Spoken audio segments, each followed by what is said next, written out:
boats as far as the eye can see. Well, it's about 8 o'clock on day 3 and I am now on my own for a couple of days.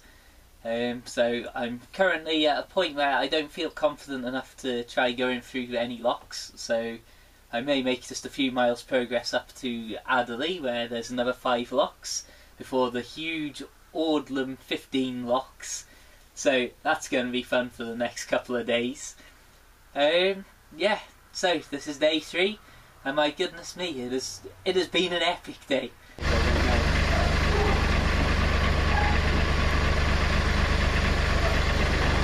Done 5 locks, travelled out 14 miles, would have travelled further except for one minor thing.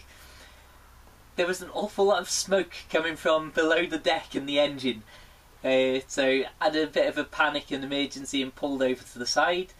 Everything sort of cooled off and seemed to sort itself out, and then started up again within about a mile. It all started smoking and goodness knows it was kicking off left, right and centre, so called it a day there. So tomorrow I've got to hopefully sort that out and see what other people think, and hopefully there'll be no major problems. So we've had an absolute pour down and soak in at one point, and it's also been thundering as well.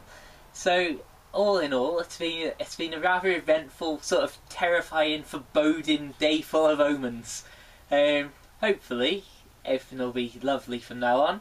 I'll sort out tomorrow, see what different boaters and maybe some mechanics and marine engineers think about the engine situation.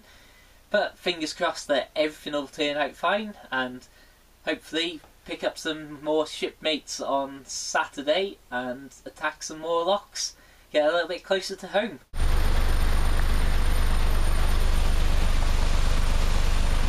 Ignoring all the general smoking engines and goodness knows what that goes on with that, and obviously the fact that I'm still about 50 miles away from home and got 30 plus locks still to try and get through, and no real idea of who, how or why or when that's going to occur. I do absolutely love boat life so far. I mean, it's just it's everything that I thought it would be.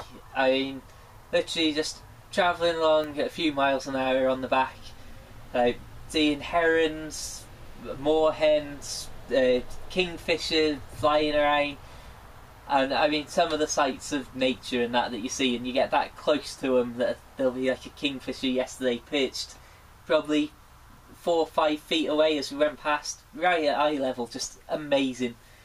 And then pull over when it gets to the evening time or whenever you really want to during the day, have something to eat, get the good old whistling kettle going so I can make myself some of my beloved various dried noodle snacks.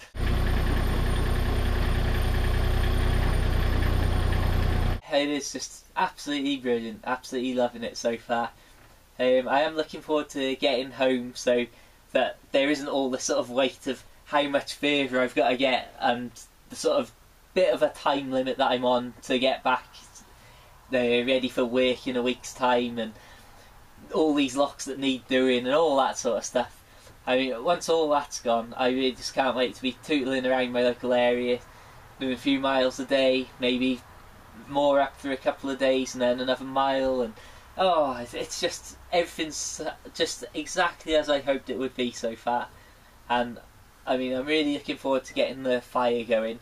Need to get myself a new cowl for the top, maybe a little more ornate, fancy chimney. But all in all, absolutely loving it so far. And well, I'm going to be on my own for the next 2 days, I think, at least. So I've got plenty of tinkering time because I'm not going to be doing much travelling in that time. So yeah, absolutely loving it. And well, this is day 3. Stay tuned and we'll see how many days it takes to get into a home-like region and well, what happens along the way. See you around soon.